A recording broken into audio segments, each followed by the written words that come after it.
Linda McMahon. Secretary McMahon, thank you so much for joining us today. I think that's a little bit of background on how we got here to sort of national outrage over how things are going. How long do you think it will be, given the process that you have to take up, to really see the end of the Department of Education? Well, Martha, first of all, thanks for having me this afternoon. I think the president's been crystal clear. It was a campaign message of his, and he hasn't backed off at all on closing down the Department of Education. Now, clearly, we must do this with Congress. I want to be in partners with Congress. I want to show them what the plan is for shutting down the department and convince them that it's in the best interest of students to what we'd like to do. We want to raise scores, not continue to let scores get lower. And the president is really convinced that the bureaucracy of the Department of Education is a hindrance in that. And he would like to see more of the funds that are now caught up in overhead and bureaucratic red tape go directly into the states so that there's more money actually for the programs for states. So what's the process? How soon will we see a vote? How much support do you need in Congress? We haven't seen too many agencies close. People aren't used to watching how this plays out. So tell us. Well, we'd have to have 60 votes in the Senate to do that. Yeah. And we get that?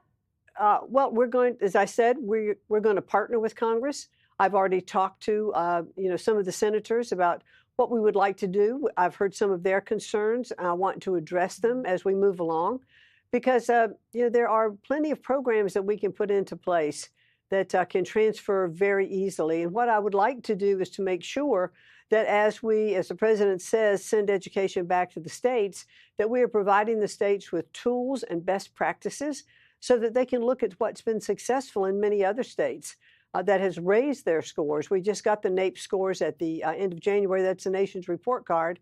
And we saw the state of Louisiana come up. I think they were #1 in improvement in bringing their scores up. We had the Mississippi Miracle, in which those readers and their literacy tests came literally from almost bottom in the country to now reading it at average level, which was an incredible jump. So there are states that have been innovative and aggressive in what they've been doing, and they didn't need the Department of Education to do it. But some of them do have best practices. We've seen them in Iowa, Texas, and many of the programs in Florida that have just been excellent. And we'd like to show other states what those best practices are. So Randi Weingarten was listening to what you were saying, and I'm curious how you're going to de-grip the union hold on the money from the Department of Education and the door that has opened in the past for them to the White House. You said you were going to get rid of bureaucracy, and here's what she said in answer to that. Here she is. Give me a break. You can't actually send $100 billion to schools throughout the country without having somebody answering the phone. I want more than don't worry about it, guarantee that kids in America are going to get the $100 million of funds they get right now. Rural kids, kids with disabilities, kids who are poor. What do you say to her, Secretary? Well, what I'd like to say to Randi Weingarten is she didn't seem all that concerned about money flowing in when she had schools closed down during COVID. I think that was an incredible detrimental program to our students. But the president is clear about the funding that is going to continue to go to schools. And look, we've said we're going to work with different agencies. Where might some of the programs fit best? For instance, today, he stated that student loans were going to go over to SBA. And I've had a good conversation with Administrator Loeffler already about that, and we're going to work on a strategic plan together. We've talked also with Treasury and how can they be interactive in that process. Some of the IDEA programs return to HHS, and that's where they started. Title I funding was in place before there was a Department of Education. IDEA funding for our children with disabilities and special needs was in place before there was a Department of Education, and it managed to work incredibly well. Since the Department of Education was established, we've spent over $3 trillion and watched our scores continue to go down. So I am not worried at all about continuing the funding and putting more money into the hands of the states for the state departments of education, the governors, the teachers, and believe me, we want parents involved. in their children's education. I think that's crucial for the success to see our scores go up in those in all of the states. $3 trillion over since 1980 for flat scores is not a very good return on investment as a businesswoman. Flat to lower I know scores. you, flat to lower. I know you know that very well. Secretary McMahon, this is such an important topic for the whole country, for families, for parents. To give us a competitive edge as a country, we have to have the smartest students in the world. I know you know that. I look forward to watching this progress from the agency for as long as it's around and your oversight of the issue going forward. Thank you very much, Secretary. Thank you for having me, Martha. Here with me exclusively is the woman winding down her own department, Education Secretary Linda McMahon. Thank you so much for being here. I appreciate it. There's so many concerns and questions from parents about the real consequences of all of this. So let's talk about it. Hopefully we'll get some answers today. The president's executive order said that the Department of Education should begin to shutter. You well know, and you said this under oath, you can't do that without Congress changing the law. It doesn't seem like right now there are the votes to do that. So if you can't close it down, what exactly will the Education Department be doing now?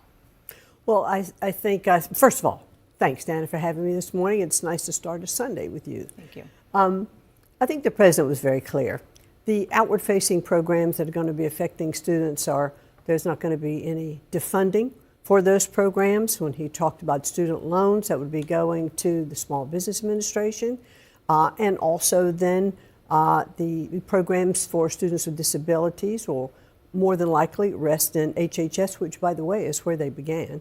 I think we're looking at putting things in different departments where they can operate very efficiently as we look at how we can shut down the Department of Education. Do they not operate efficiently now?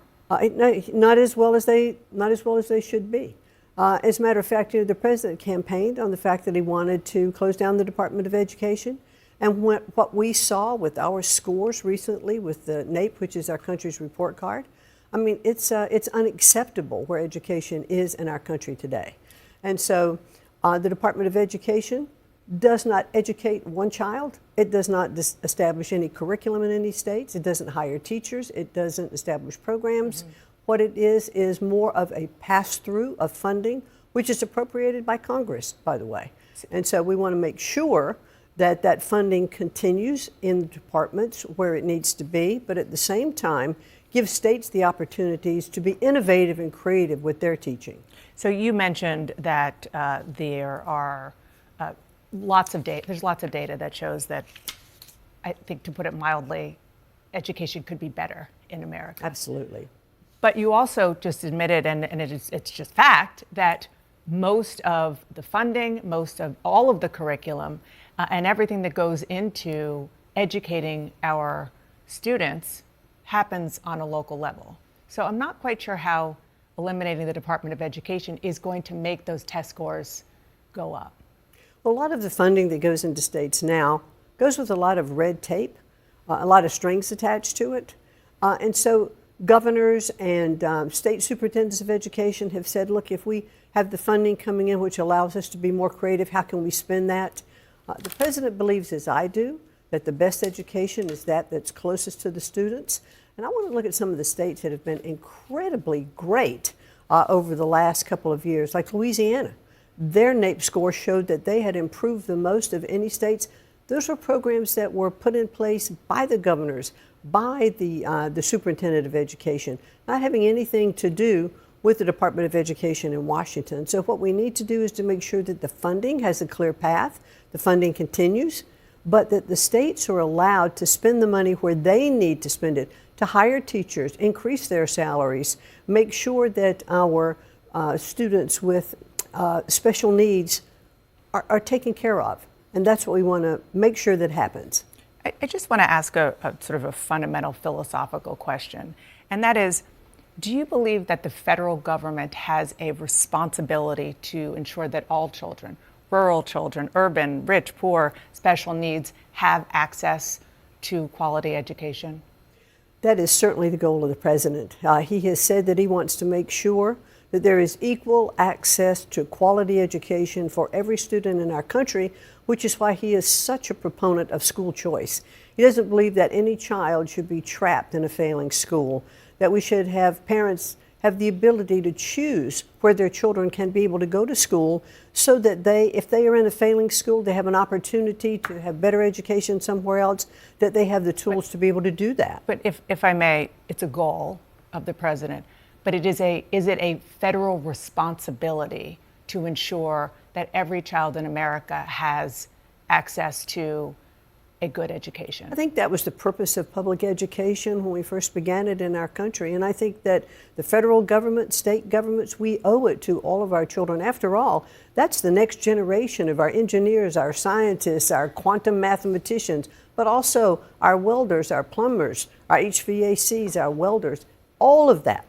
We have to make sure that there's educational opportunity available to every single student so they can be the best they can be. That's how we compete in the world. You mentioned students with disabilities. Of course, currently, your department enforces the Individuals with Disabilities Education Act, which does guarantee, it's a federal guarantee for free public education for children with disabilities.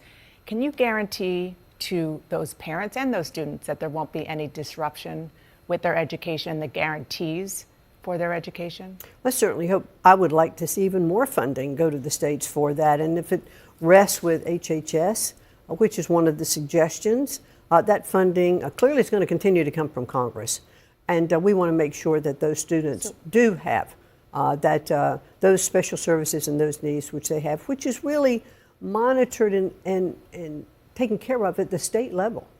So it's funding, but I'm not hearing so far any federal promise from you, who is still in charge of federal education policy and the laws passed by Congress that you are still in charge of to protect children who need it, that those protections are still going to be there and that they won't be disrupted.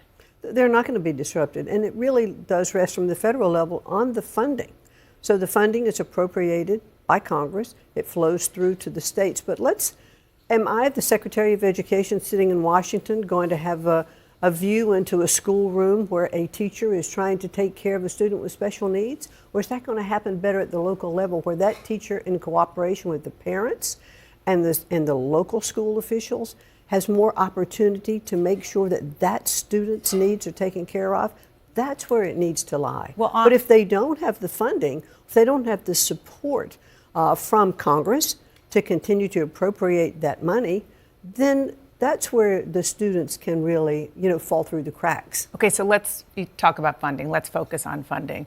There are a lot of Republicans, including many state officials, education officials in particular, who want you to change Title I grants for students in low-income or low-performing areas into what's known as block grants, which is just a lump sum of money with no strings attached. Now, there are some advocates, some experts who think that no strings attached concept will mean that the money won't get to those who need it. It could end up with also larger class sizes, fewer after-school programs, fewer resources. How do you do a block? And first of all, I guess the question is, do you want to do that block grant? That's one of the suggestions. And as I've talked to governors around the country, many governors, Governor Youngkin in Virginia, who said, clearly, I think that we have eyes on the education in our states.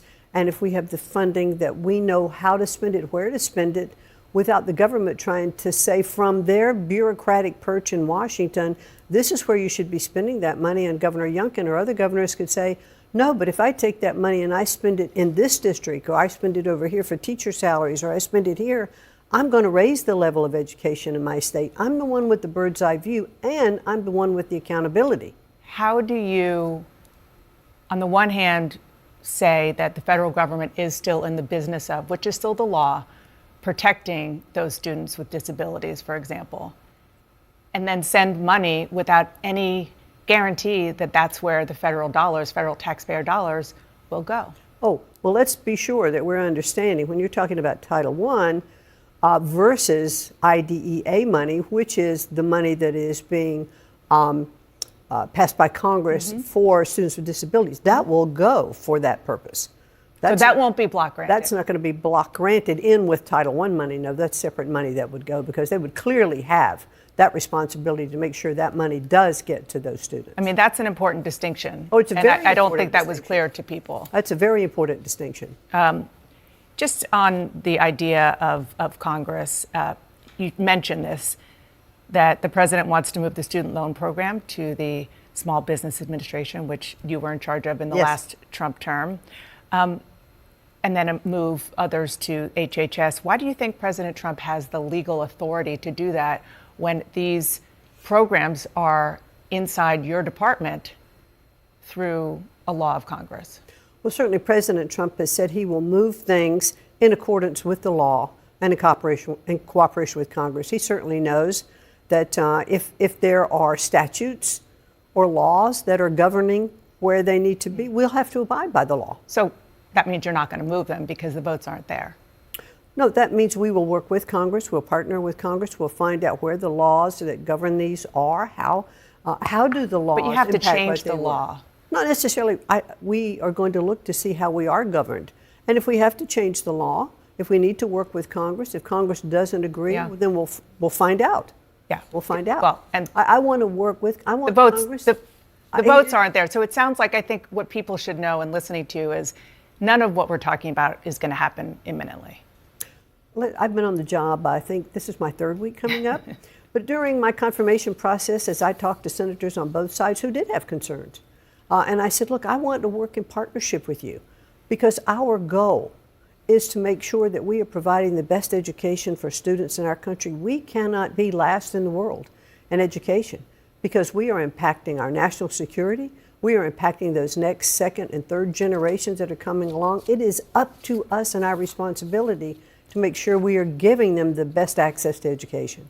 Can I just quickly ask you about RFK Jr.? He is going to, if this were to happen, and if you were to work with Congress and move some of the portfolio over to HHS, he would have control over education portfolios, including 50 states mandate, the idea that 50 states mandate some vaccinations of school children against diseases like polio, diphtheria, and chickenpox.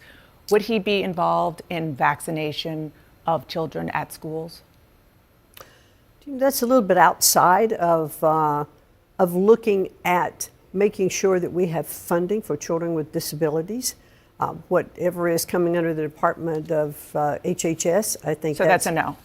No, it's not necessarily a no. I'm just saying that right now the Department of Education, through the funding for children with disabilities, is not controlling vaccinations and that sort of thing in states. And so what I'm saying, that in terms of what I'm responsible for, if that is moving over into HHS, I think that Secretary Kennedy, with whom I've had conversations about that, has an absolute passion about looking at students with handicaps and disabilities, because he himself talks about how difficult it has been for him with the neurological aspect that he dealt with all through his life, of trying to get over his own handicap with his voice, which is painful for him when he speaks. He understands for children who are having to deal with that kind of a handicap and need help. I think that would be a passion of his own heart. Just real quick before we go, Columbia University unveiled that they have sweeping new policies to restrict protests, new disciplinary procedures. They did so in response to your administration threatening to, or they actually did freeze $400 million in funding. Are you satisfied with that response? Will the freeze be lifted? I have had such great conversations with Dr. Armstrong, Katrina Armstrong, and we have gotten now to that first level. Columbia has agreed. There were about 9 things we put in place.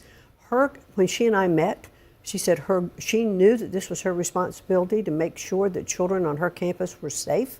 She wanted to make sure there was no discrimination of any kind. She wanted to address any systemic issues that were identified relative to the anti-Semitism on campus, and they have worked very hard in a very short period of time.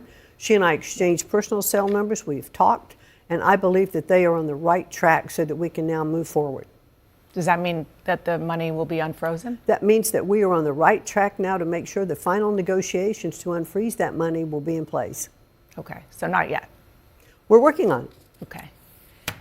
Secretary McMahon, thank you so much for being here. Appreciate it. Thank you, Dana. It was a pleasure. Thank you. We're here at Doral Academy Prep, which is a charter school just outside of Miami.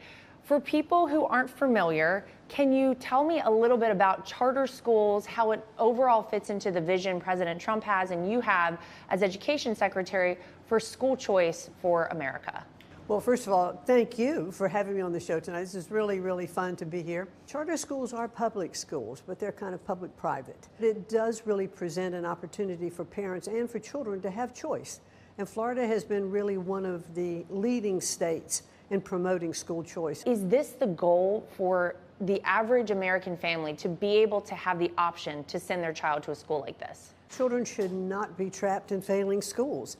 And we've seen now many states, who do have universal choice as part of their educational programming. They're really great for parents and for students. And so this is kind of best practices. And one of the things I would like to be able to do as we turn education back more towards our states is to be able to show best practices, to those states and provide tools to those states who perhaps aren't as innovative as Florida. But that's going to be a real goal. Well, that's great. Great to hear, music to the ears of a lot of parents out there. You and President Trump both say that your goal would be to put you out of this job. Tell me more about that. What he really means by that is that he wants to take the bureaucracy out of education. I think a lot of people don't really understand what the Department of Education does and does not do. The Department of Education does not educate one child. It does not establish curriculum on the local level. It does not hire or fire teachers or administrators or do any of that. It provides funding to help with some of the programs, but only about 10%, sometimes as low as 8%. The rest is from the state. So what we really want to do is to make sure that states have the ability, with fewer strings, regulations, red tape, for governors and parents and teachers and school administrators to be more creative. And so the president wants to see that happen, and he believes that we'll see our scores go up because he believes, as do I, that the best education is closest to the child. Let's let our teachers teach. They know what's best in their classroom.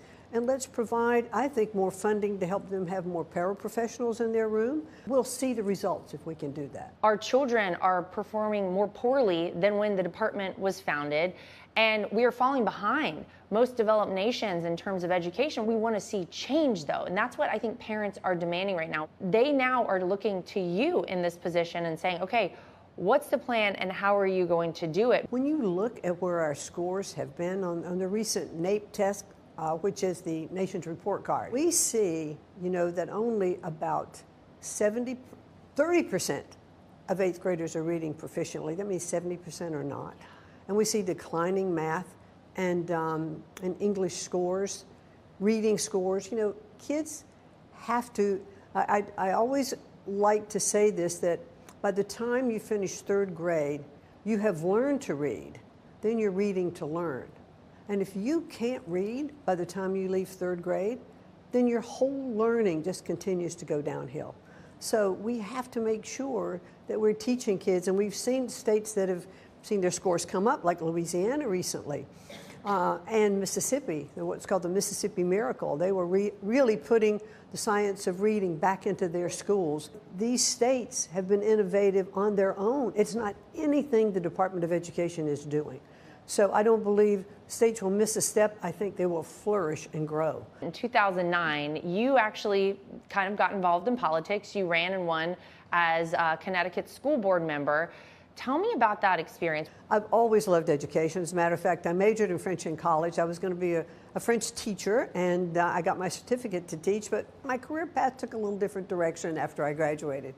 But I was reading the Greenwich Time one Sunday morning, and it said that now Greenwich, one of the most affluent communities in the country, was not making all of the steps, the public schools in Greenwich, for No Child Left Behind, which was during the Bush administration. I thought, how could that be? So the governor was a friend, and I called her, and I said, what's going on in our state? And she said, look, let me introduce you to some people. So she did. I started talking to those who had opened charter schools and learning more about it. And then the governor called me and she said, look, she said, here's an opportunity for you. Would you take it? And I said, I'm not an educator. I don't come from that kind of a background. And she said, exactly. I want someone who's going to question and raise issues, and let's really talk about it. The average parent out there who sends their child to school every day, they're part of the public school system, but they say, you know what, we don't really know what they're learning. Are they being educated in the right way? What do you want to say to parents out there to reassure them that you and President Trump do have a great plan in mind for their child? I think parents have to be involved. I encourage them, run for your local school board, but at least go to the meetings. Ask what curriculum is being taught in the schools. And that's one thing that we found, that schools were really holding curriculum very tightly. They weren't allowing parents to be involved to even know what their children were being taught. I think that was a little bit of a silver lining from COVID, that parents for the first time really started to see some of the curriculum that was being taught, and they didn't approve of that curriculum at all. And now parents are becoming more and more involved. Randy Weingarten says that DEI equals opportunity, and it's necessary so that kids can succeed. Do you agree with that? I don't. One of the things that President Trump has been so decisive about is making sure that DEI is stripped out of contracts. We need to have a merit system in our country. I think those that are qualified to do things should do them. I don't think one size fits all. I don't think all kids or adults should be graded at the same level. We need to have merit, because that is how we progress. Everybody should have the same opportunity. And let's provide the tools, especially in education. Let's provide the tools in education to all, but not on on a formula. Let's make sure that merit is the real driver of where we need to be. Great teachers are a national treasure, but the not so great teachers are protected by the teachers' unions and allowed to stay in these positions. How detrimental is that to our kids? I think it's very detrimental. And when I was on the State Board of Education in Connecticut, one of the questions I asked one day, why do we have to have tenure?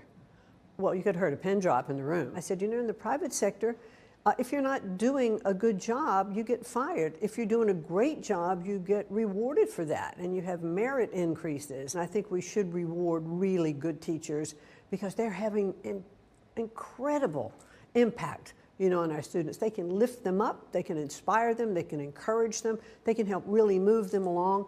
And a bad teacher who's just kind of, mailing it in every day in her classroom or his classroom, is just not doing the service to our students that they deserve. When President Trump leaves office on his last day, where would you like to see education in America? I'd like to see education have been returned to the states so that they are being those creative and innovative laboratories that it was always intended to be. However, I would also like to make sure that as the department has really unwound, that we have provided states with best practices. We have provided them with tools to go forward for those who needed it. And one thing I want to make crystal clear is so much criticism comes that as we're unwinding the Department of Education, that we'll be defunding programs. Clearly, that's not the case. Congress appropriates the money for Title I, for IDEA, for our handicapped and disabled and special needs kids. That funding's not going to go away. It may come through a different department, maybe where it did before the Department of Education was stood up, and I think it'll operate much more efficiently. So that would be the goal. My guess is that the best move for the quality of life in America in the future might very well be this establishment of this new Department of Education. The budget plan I submit to you on February 8th will realize major savings by dismantling the Departments of Energy and Education. I told Linda, I hope you do a great job and put yourself out of a job. Well, President Trump today signed an executive order that begins the process of closing the Department of Education. With that, let's bring in Secretary of Education Linda McMahon. She leads that agency. We don't know for how long. Madam Secretary, thank you for the time on a rainy day in Washington. How does this work? I want to talk first about the process. What happened today with the executive order? How do you expect to get legislation to undo the Department of Education to get through something like the Senate with a 60-vote threshold? Well, Brett, thank you very much for having me this evening. I can tell you we know that the task ahead, certainly has some hurdles. But what my desire is, and what I'm going to be working to do, is to work in conjunction with Congress. I think if we can show them that the best plan is to have states in control of education for their communities, for their students, for their teachers, for their parents, that is the best thing, because the president believes, as do I, that the best education is closest to the student, and we can accomplish that by having it operate out of the state and not trying to manage it from Washington, D.C., which clearly, Brett, that hasn't worked. The Department of Education was set up in 1980 by President Carter. We've spent almost $3 trillion. We've seen our scores continue to decline. We're doing something wrong. We need to change. The president seemed to be very careful in what he said, that it would be done lawfully to unwind the Department of Education. And the directive, it says, to the maximum extent appropriate and permitted by law, take all appropriate steps to facilitate the closure of the Department of Education. Is there like a hedging of those words? Because, you legally can't really erase it without those votes. Well, I think he was correct in saying that we were going to do everything legally. That's what he has said to me from the very beginning. He would like for me to move as swiftly as we can, because he believes the sooner that we can close the department, the more efficiently we can have the funds distributed to the states, and perhaps they will even have more funding when there isn't the overhead and bureaucracy from the Department of Education. But clearly he wanted to state and let Congress know that he intends to work with them. I want Congress to be a partner in this, and I believe they will be. Because both sides of the aisle know that what is happening to education in our country cannot be allowed to stand, because we are failing our students. The left is obviously very upset about this. I'll take it from both sides, as you're pointing out. Here is Randy Weingarten. Take a listen. A kid who has disabilities, a kid who is poor, a kid who's going to Head Start, a kid who's in a rural area. They're talking about taking this money away from kids and putting it into block grants and giving it as vouchers, which basically serve kids who are already in private schools. So I'd like you to address that directly. Well, certainly Randy Weingarten and I have not had any opportunity to have a conversation. I at one point heard her say a day or two ago that the president was going to take education away from children. And clearly that's not what we're going to do. We want to make education better for children. The president is an absolute proponent of school choice. And we are going to work very hard to make sure that children are not held prisoner in failing schools. Over the past couple of days, I have toured charter schools throughout the state of Florida. And I went to one school that's called a classical school, where they were really back to basics with their multiplication tables and reading by phonics, returning to the science of reading. These children were absolutely joyous in their classroom. They were having fun. The teacher was having fun. They were reciting their times tables. And this four-year-olds doing this. And they were just amazing. So we want to see that kind of enthusiasm and that kind of success rates in every school across the country. And just to put some stats on it, you were born in New Bern, North Carolina, which is Craven County, North Carolina. That's a rural region. And if you look at the math and reading scores, and we have this graphic here, 21 to 24, you can see math in 21 and 22, and reading 51.6, 49.9, and then 23-24 actually goes down 46.5 to 48.6. That tracks other places around the country that have seen proficiency go down despite the level of money going up. Well, I think that's been the president's, hue and cry. He said we are spending more money per pupil than any country in the world, and we're seeing less results. That's a clear indicator that we are not doing the best thing we can do for our students. I do think returning to basics is the best way to do it. We need to teach math and English and literacy and writing. We don't need to teach ideology. We have to let teachers teach. I have such respect for our teachers. I think it is the most noble profession in the world, and I have seen what can happen when teachers are allowed to teach and to be innovative and be creative in their classrooms. You know, Brett, for every dollar that goes into the school system, the federal funding, it's been reported to me that almost 47 cents of that dollar is spent in regulatory compliance. Teachers, they don't want to stay. They're leaving the profession because they are bogged down by regulation. Let's lift that burden and let them do what they do best, which is teach. I've played the Randy Weingartner, and from the left, Bernie Sanders, other people on Capitol Hill on the left, you know, obviously coming after you for this, and the president for this move. Let me talk to you from the right quickly. Why send the money to the states for them to administer?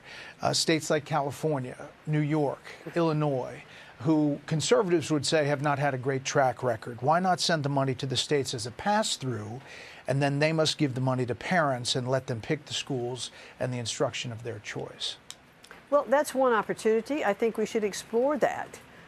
In fact, I heard former Secretary Bennett this morning talking about sending money directly to the students. So let's take a look at that. I think there is not, I don't think there's one thing that's mutually exclusive. Let's figure out what the best plan is.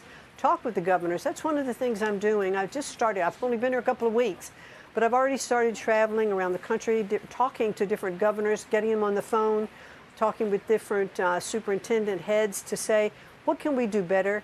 How can we help you? What kind of tools can we provide you? What kind of plans for best practices can we make available to you so that you can see what other states have done and done successfully? And that's going to be the goal. Let's make sure that we are providing as much information to our states as we can so that we can get the best outcomes. So if you work yourself out of a job, you get the votes in Congress, what do you do next? Well, I don't know. The sky's the limit. I do enjoy public service. This is my second time of serving in an administration. I enjoy being on school boards. I've done that. I've been on the Board of Education for a university for 16 years. You resign from those, you know, when you join the government. So those are things I'll enjoy getting back to. But you know, first things first. Let's take care of the Department of Education. Let's make sure our students are well taken care of. Madam Secretary, we appreciate your time. Thank you, Brett. Or you can't say he didn't warn you. Linda, I hope you do a great job and put yourself out of a job. I want her to put herself out of a job. Education Department. All right, and a move that seems to portend the beginning of the end for the department that Republicans, going back to Reagan, pledged to abolish. The Department of Education today told staffers to vacate their offices by 6 p.m. because the offices were closing nationwide. The doors are now locked. Workers aren't going to be allowed back into the buildings until at least Thursday. When they do return, it'll be a more cozier group. Nearly half of the 4,100 workers are being cut in what the department is calling a reduction in force. President Trump addressed staff cuts in general today. We want to cut people that aren't doing the job. We want to keep the right people. Absolutely. And I said, I don't want to just say we're going to cut 50%. I want to cut the people that aren't doing the job. Joining me now, Department of Education Secretary Linda McMahon. Madam Secretary, great to have you in studio today. All right. First, welcome to the show, because you haven't been in studio with me before. Now, is this the first step on the road to a total shutdown?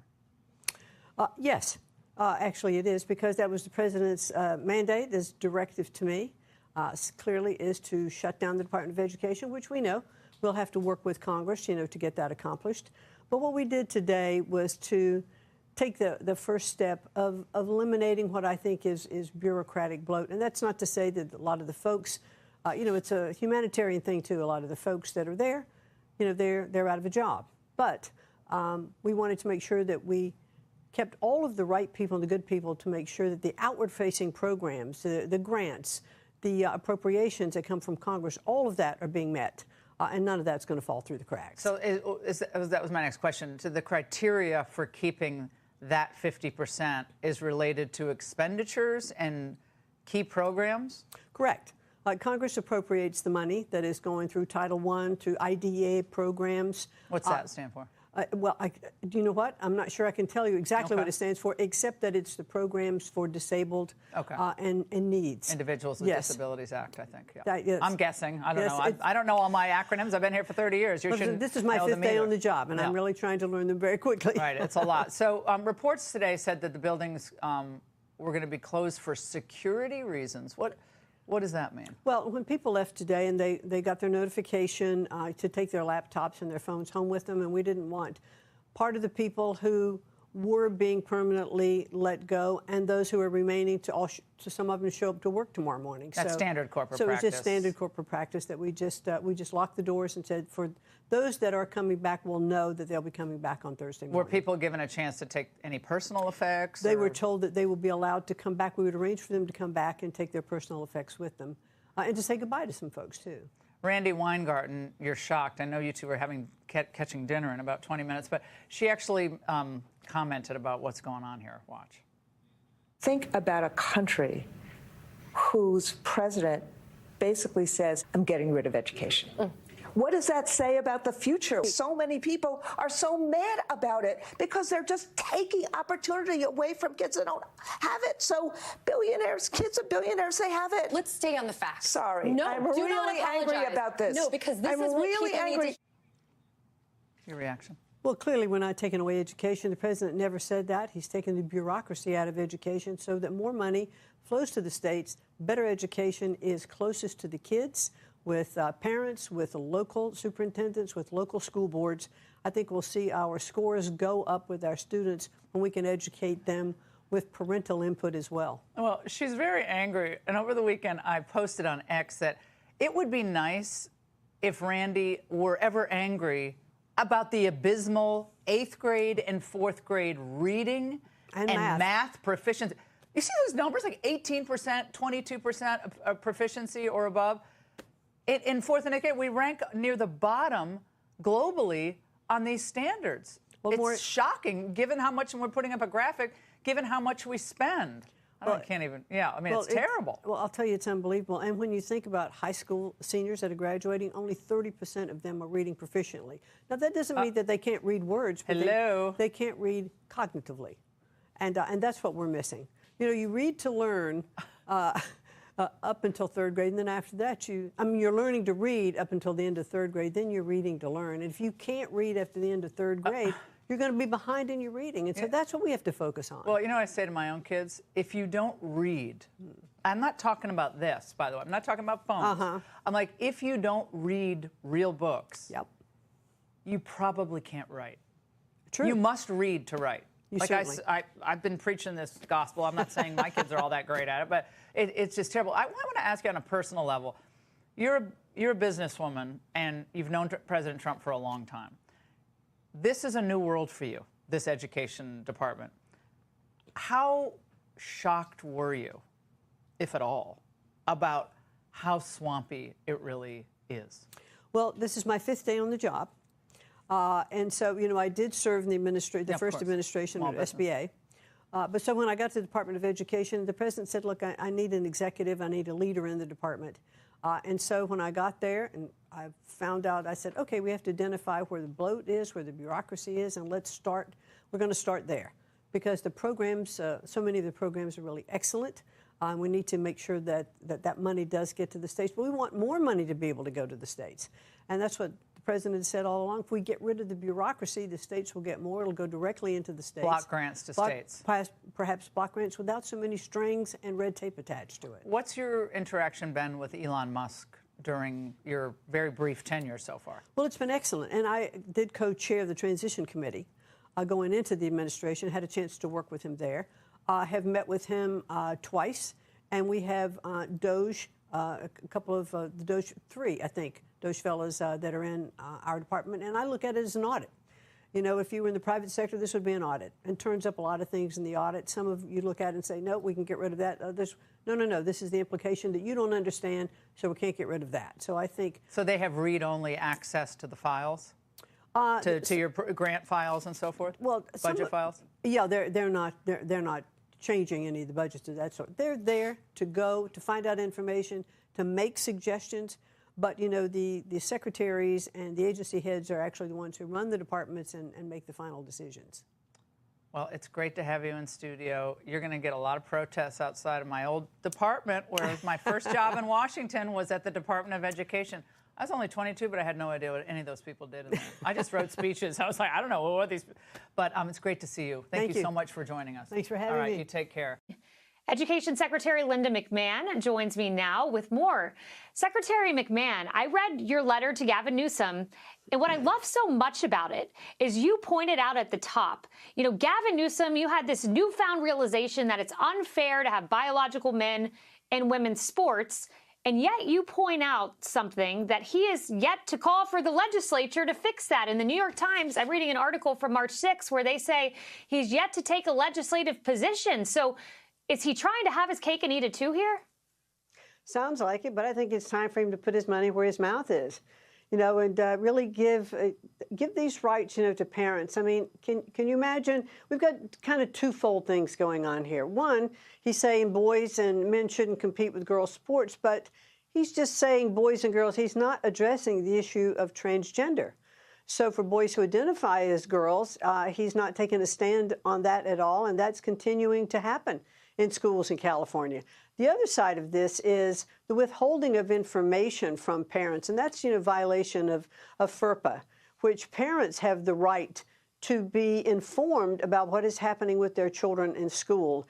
And so for those schools that are allowing counseling for transgendering or, you know, encouraging children without parental consent, we just cannot allow that, and we're not going to stand for it.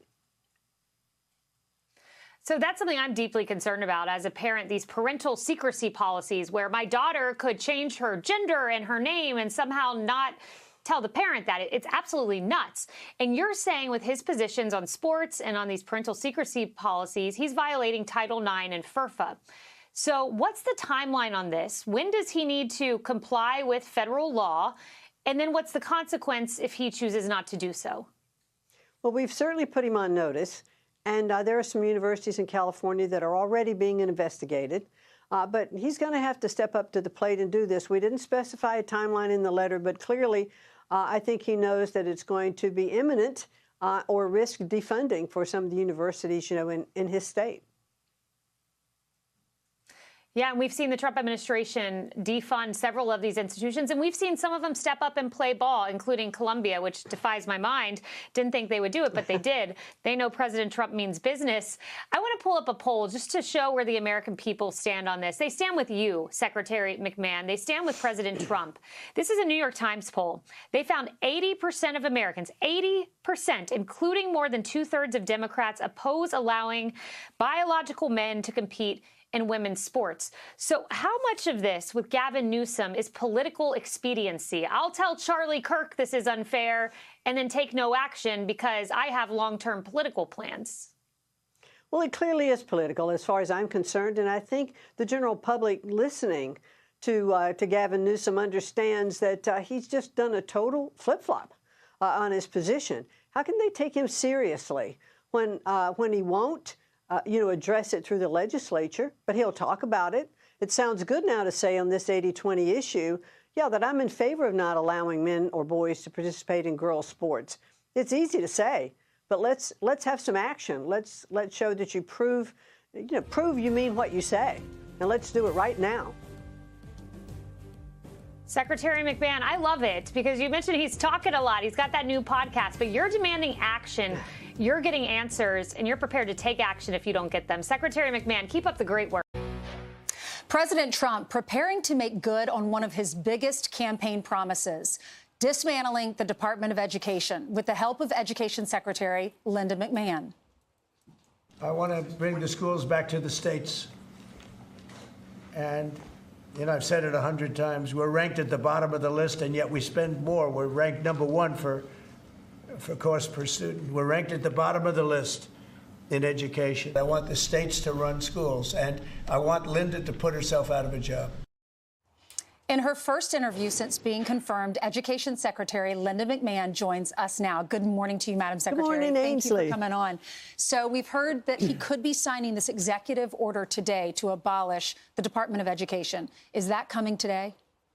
I don't know. I don't want to get ahead of the president. I think you'd have to check with the White House. I think he certainly intends to sign the order, and we've talked about it. He's made it crystal clear since the time he was running for president that this is his intent. His intent is to provide quality education through school choice to all students. And he wants to make sure that education is back at the state level where it belongs, that our local school boards, that governors and teachers and parents are really the ones that are involved mostly in their children's education. What exactly would school choice look like? Would he give X amount of dollars that's spent on every student back to the parents? They could choose private school. They could go to any school in the surrounding area or in their county or in their state. What would it look like? I think there are various programs that we would look at. Scholarship programs. We could use voucher systems to go to different schools. I think there are a lot of ways to provide opportunities to children that are stuck in failing schools. No child should be stuck in a failing school. Do you know for sure he's definitely going to abolish the Department of Education? He's been very clear about that. I mean, he couldn't be any more clear when he said he wants me to put myself out of a job. How did you feel about that? But, well, I think there is definitely a role for education to make sure that as we move education back to the states, that we are providing the tools for the governors, for the teachers, that we can provide them with research to show best practices. Because the president's goal really is to see our scores go up. You know, when 70%, of our students cannot read with proficiency, I mean, that's just incredibly difficult to swallow, and he's just not going to accept it. Especially when the schools are focused so much on other things like DEI and telling our children they can transition. I want my child to learn about math and science and reading, because if you look at the stats, we're well below in all of these. And President Trump says we spend more money than any other country, yet we're one of the lowest. Absolutely, and that's intolerable. So we really have to make sure that our teachers are focused on teaching basics. Let's get back to the science of reading. Let's teach it phonetically. We've seen great results in Louisiana, Mississippi, other states that have put programs in place. Their scores come up. They're Iowa, rising. Indiana, yes. The president was talking about. Yeah. So if you give this money back to the states, how will you be able to determine what they're teaching, curriculum? The Department of Education does not set curriculum. What does the department do? The department actually does a lot of research. We oversee a lot of programs. We make sure that funds are getting into the states that are by statute, but those can, flow in different ways back to the states. Do we need this department?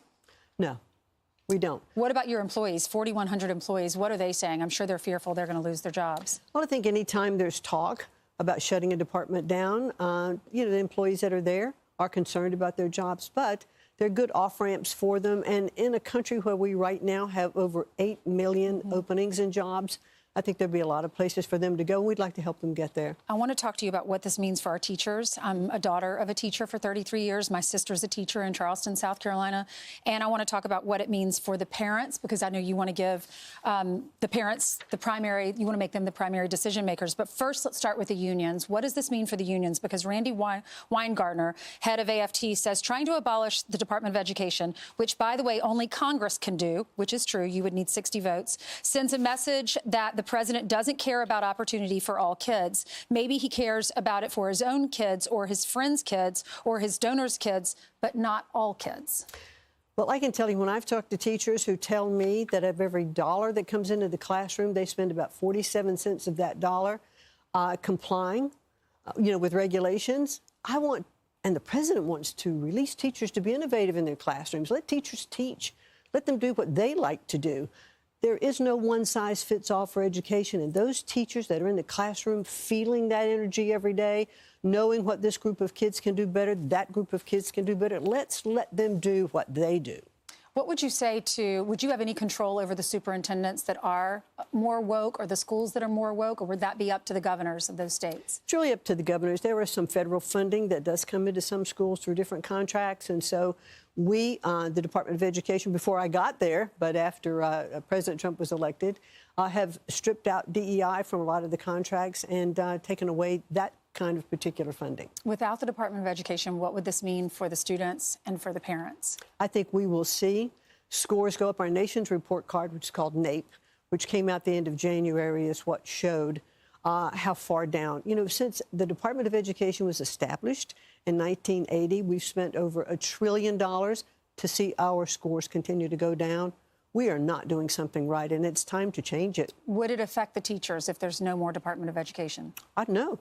Teachers will be there in the classrooms. They're hired locally. They are supervised on a local basis. The Department of Education doesn't have anything to do, with hiring teachers. That's all done at a local level. And I think teachers should be, rewarded. Good teachers should be rewarded. And I think that teaching is one of the most noble professions in our country. I got my certificate to teach when I was in college, and in my career took a different path. But teaching is so noble, and there are so many excellent, good teachers, and we want to encourage them and support them and stand in their corner. Madam Secretary, you've seen in the news Barnard College, Columbia, all of these universities at a high level allowing anti-Semitism on their campuses for so long. Now they're trying to push back. The president of Barnard wrote the op-ed or the letter saying that this is not going to be tolerated any longer, but she's been there before October 7th, and now we're hearing from her in this capacity. What are your thoughts about this, and what can we do about it? Well, I can tell you the president has said he's absolutely not going to allow federal funds to be going to these universities that continue to allow anti-Semitism on its campus. And that's just something we're not going to do. And I think there are a lot of different ways to look at that. That funding supports research. It supports many other programs that the universities offer. So if universities like Columbia, and the Department of Education has launched 5 investigations now into different universities to make sure that they are not allowing anti-Semitism.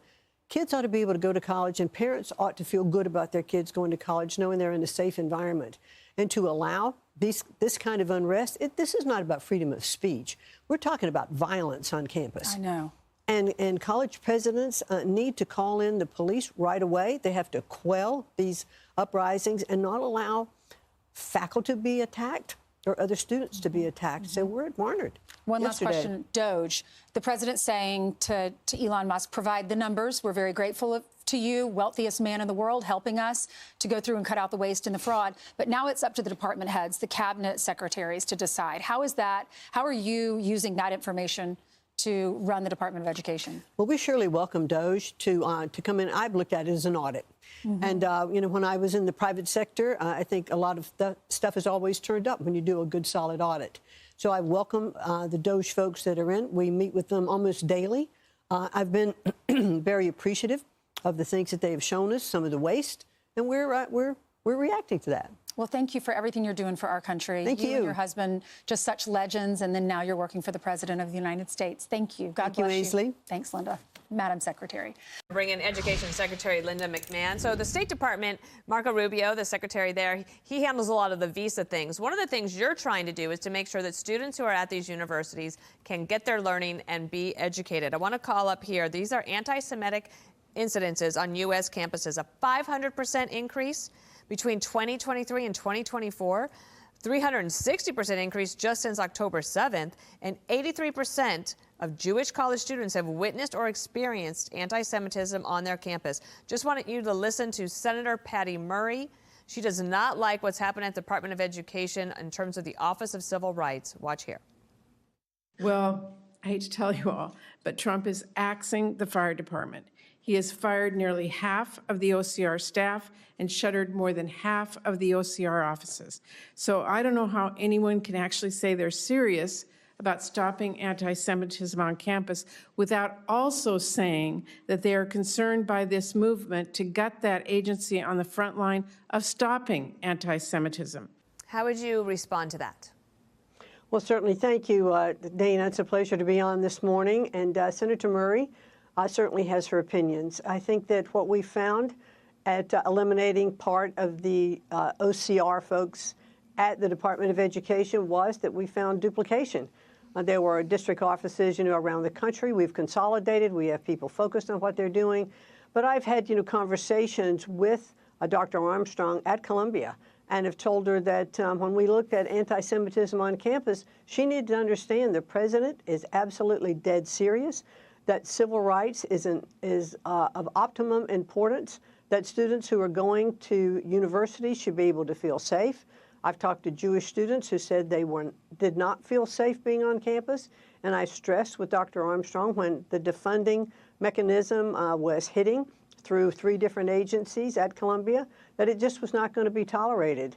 that I thought the issues that we were seeing were systemic. We had to look at students who were coming in, which I think is one of the things that Marco Rubio was talking about, looking at their visa applications. Teachers have to be vetted a little more closely. And Dr. Armstrong agreed that she did not want any of this unrest and upheaval on campus, that it was her responsibility to make sure that students were safe and that they were in an environment they could learn. And this has nothing to do with free speech or the right to have debates on campus. This is a civil rights issue and an issue of safety on campus when students are barricaded in a library, other students pounding on glass saying death to Israel, death to the United States. It's not an environment we can tolerate on campus. Trump administration is very serious about it. We're going to take action, and it has to change, or universities will be looking at their funding. So I don't know if you ever read Harry Potter, but there's a thing called a howler, and you sent one to Governor Gavin Newsom about protecting girls' sports. And this is part of the letter. You said, take a stand on your convictions. Be clear about the harms of gender confusion. Protect female spaces. Do not encourage children to seek permanent medical interventions to their sex. Inform parents. You sent this to Newsom. Why? I sent it to Gavin Newsom because he suddenly did a flip-flop on what he'd been saying in California. Suddenly it was okay for him to say that boys should not participate in girls' sports. That was different than what he'd been saying. And the laws that are on the books in California clearly are not in agreement with what he is saying because he's not addressing the gender issue, the transgender issue. For boys to, identify as girls and play in girls' sports, he's not addressed that at all. So what I have, and the other side of that, Dana, which is the more egregious side to me, is the effort in California to hide those transgender conversations from parents. It's against FERPA, which is the law that protects parents and gives them access to their students' records. It's up to parents to help guide the emotional development of their children. And when this transgender movement can happen and students can be encouraged to transgender or supported, change their pronouns, all without notifying parents, I just think that's terrible. So my letter to, to Governor Newsom was, put your money where your mouth is and stand up, for all of these students, and don't try to circumvent the FERPA laws, and do something in your state with universities that are, allowing men to participate in women's sports through the transgender aspect, but also give parents their rights to protect their children. Standing up for students and for parents. Great to have you on the show. Yes. Would love to have you back. Thank you. A lot of big issues on your plate. Thank you. And Linda McMahon is doing a great job with President Trump on this issue, protecting our students at these universities. These kids go to college to be safe, to learn in a safe environment, and that's not happening. And it's absurd that these universities are not stepping in to protect them, yet they're protecting these protesters who are also, I believe, some domestic terrorists. And that's U.S. Attorney General Pam Bondi with me here last weekend on Columbia University, agreeing to crack down on anti-Semitism protests on campus after President Trump canceled $400 million in government funding planned for Columbia. On Friday night, Columbia's interim president, Katrina Armstrong, unexpectedly resigned, becoming the second leader at the Ivy League to quit since the protests began last spring. Former ABC News correspondent Claire Shipman will take over as president on an acting basis while the Board of Trustees searches for the 21st president. But we just heard from Elise Stefanik that she believes Shipman is out as well in the coming weeks. In the latest financial report from Columbia, the university says it received over $1.3 billion in federal funding for fiscal year 2024. That accounts for 20% of the operating revenue. Joining me now in this Sunday Morning Futures exclusive is the Education Secretary, Linda McMahon. Secretary, great to have you this morning. Thanks so much for being here. Thank you, Maria. Fun, nice to be with you. Are you expecting President Trump to pull more funding from these universities? Well, the president has made it incredibly clear that he expects that students who are going to universities can go to a safe campus without discrimination. What we saw across Columbia and other universities was that the universities were not living up to that. I mean, when you see students barricaded in the library, people pounding on the glass saying death to USA, death to Israel. And I've talked to students at Columbia, Jewish students who told me that they were afraid to go across campus, and a lot of the Jewish interaction on campus has been driven underground. And that's just not the way our education should be. And the president is really firm in that. And so the task force that was formed between the Department of Education, DOJ, Homeland HHS, and Government Services Administration, that's the task force that actually did go in and meet with the Columbia and tell them that their funding was going to be reduced by that $400 million, which a lot of that is from HHS, which is research and development. So we're letting them know that we're holding them accountable. Yeah, you sure are. Look, we just heard from Tate Reeves, the governor of Mississippi, talking about the so-called Mississippi miracle, where, you know, they've been working on this for a long time in terms of handling their own education. Can you look at that situation and pull out ways that other states could actually be successful in overseeing their own education as you wind down the department and send it back to the states? Well, Bria, that is really the whole intent. It's really to look at what education systems are really working with these innovative governors. And this doesn't have anything to do with the Department of Education per se. Department of Education doesn't educate one child. We don't decide on curriculum. We don't hire teachers. That's best done at the local level, and you can see those results in states like Mississippi and states like Louisiana, which just had also incredible improvement and what's called the NAEP scores, or the Nation's Report Card. And what we saw really was those states returning to basics, what's called classical learning, teaching reading from phonics, teaching math again with memorization techniques, because then you build on that foundation and you can increase the level of learning in a much shorter period of time. And that's what a lot of the states, Florida's been doing that. Iowa is leading a lot on that kind of innovation. And that's what we want to see. We want to be able to provide states with good best practices and good tools, you know, to help them really get back to basics and get these scores up so that, you know, our students are not running last in the world, and that we're not continuing to spend so much money, you know, more per pupil than any other country. When you think about the fact that since the Department of Education was set up, we've spent over $3 trillion to only watch our scores and our performance decline. Yeah. We're doing something wrong, and we need to change. Obviously, yeah. Well, what about student loans? People want to understand how issuing of loans will change. They need their student loans. And I know that the loan process was put into the Department of Education under Obama? That's correct. And of course, the Department of Education has no bank. It is not a bank. It was an inappropriate place to put it, I do believe.